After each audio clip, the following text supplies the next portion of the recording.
Hello everyone, how are you? I hope you all are doing well. And first of all, I would like to thanks to my those students who are learning with me.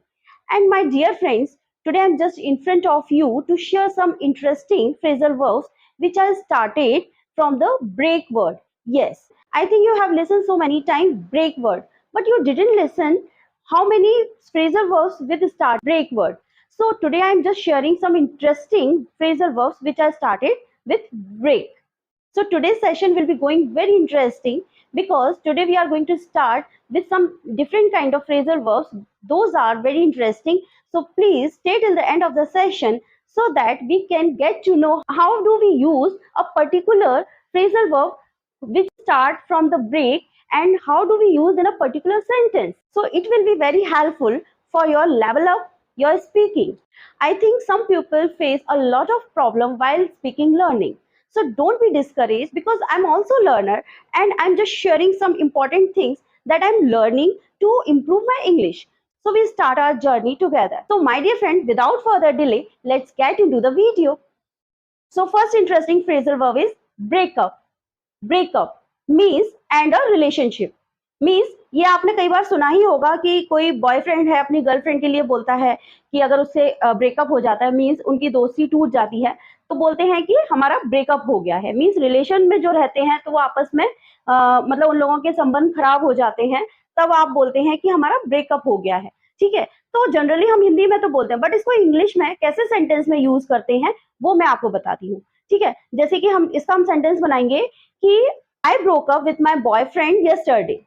I broke up with my boyfriend yesterday. Means मेरे boyfriend से कल broke up हो गया means उससे मेरी दोस्ती टूट गई मीन्स हमारा रिलेशनशिप जो है वो टूट गया ठीक अब next interesting phrasal verb is breakout breakout means escape away means भाग जाना तो हम कैसे सेंटेंस बनाएंगे the prisoners broke out of the prison in the middle of the night means हमने क्या बोला the prisoners broke out of the prison in the middle of the night means इसका यह मतलब हुआ कि जो कैदी थे वो आधी रात को कहां से अपने कैद से भाग गए ठीक है मीन्स जेल से भाग गए ठीक है तो इसमें हमने ब्रोक आउट का मीनिंग क्या निकाला स्केप अवे मीन्स भाग जाना the next one is broke away the next one is break away break away means become separated means किसी चीज से अलग हो जाना तो इसको हम कैसे बनाएंगे सेंटेंस में one or two tourists broke away from the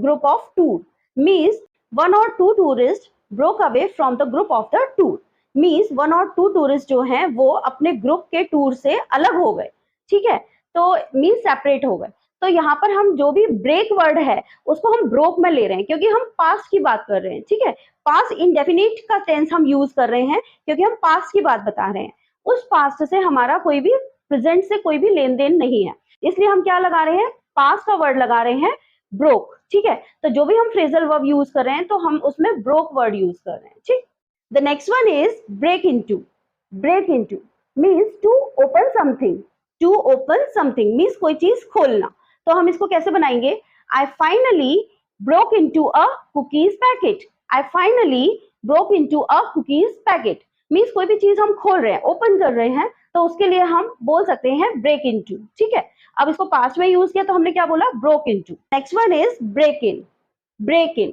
means to enter by force means forcefully किसी के यहाँ घुसना मींस जबरदस्ती किसी के यहाँ घुसना तो इसको हम सेंटेंस में कैसे बनाएंगे somebody broke in at my home and stole my mobile phone somebody broke in at my home and stole my mobile phone means कोई मेरे घर में जबरदस्ती घुसा और मेरा फोन चोरी कर लिया ठीक है तो आपको समझ आया ब्रेक इन हम जबरदस्ती घुसने के लिए हम यूज कर सकते हैं the next one is break down इसके वैसे तो कई सारे मीनिंग निकलते हैं तो मैं आपको वन बाय वन आपको इसके मीनिंग बताती हूँ कि हम कैसे यूज करते हैं ठीक है जैसे कि एक मीनिंग इसका होता है कोई भी चीज फेल होना मीन्स खराब होना ठीक है टू सीज टू समथिंग तो इसका हम सेंटेंस कैसे बनाएंगे My mobile phone will break down if I use it continuously. My mobile phone will break down if I use it continuously.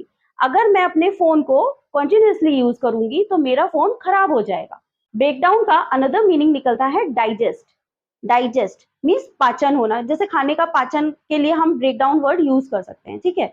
जैसे कि हम बोल सकते हैं कि his stomach take a while to break down the food. हमने कैसे बनाया, his stomach take a while for break down the food, means उसका जो स्टमक है फूड को डाइजेस्ट करने के लिए थोड़ा सा समय लेता है, ठीक है।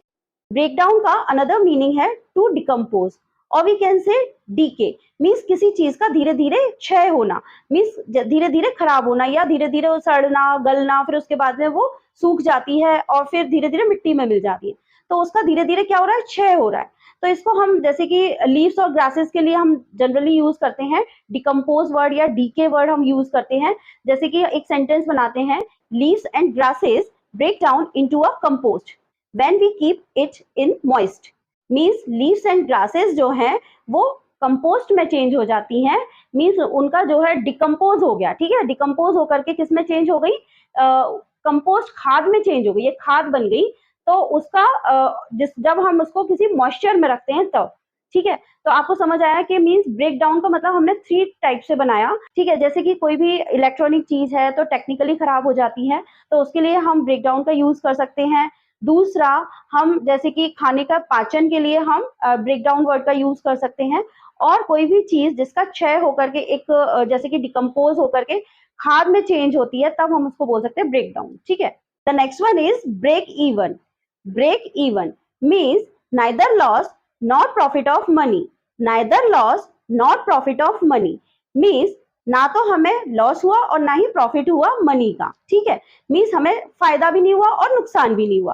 तो इसको हम सेंटेंस में कैसे बनाएंगे, in a share market we nearly broke even, in a share market we nearly broke even, means share market में ना तो हमें पैसों का नुकसान हुआ और ना ही फायदा हुआ। So my dear friend, I look forward that you would have enjoyed a lot by learning all these kind of phrasal verbs. And if you want that, I will make some other video like this kind of phrasal verbs. So please let me know in my comment box. And if you have any confusion, any doubts, so please feel free to ask me. And I will give you answer definitely in my best way. And my dear friend, I just want to know that which phrasal verbs did you like most? So do let me know in my comment box. So if you like my way of teaching, so please keep learning, keep sharing, and keep practicing, because practice makes us perfect, as we know well. So my dear friend, I will come soon with the next video. Till then, take care of yourself. Bye my dear friend.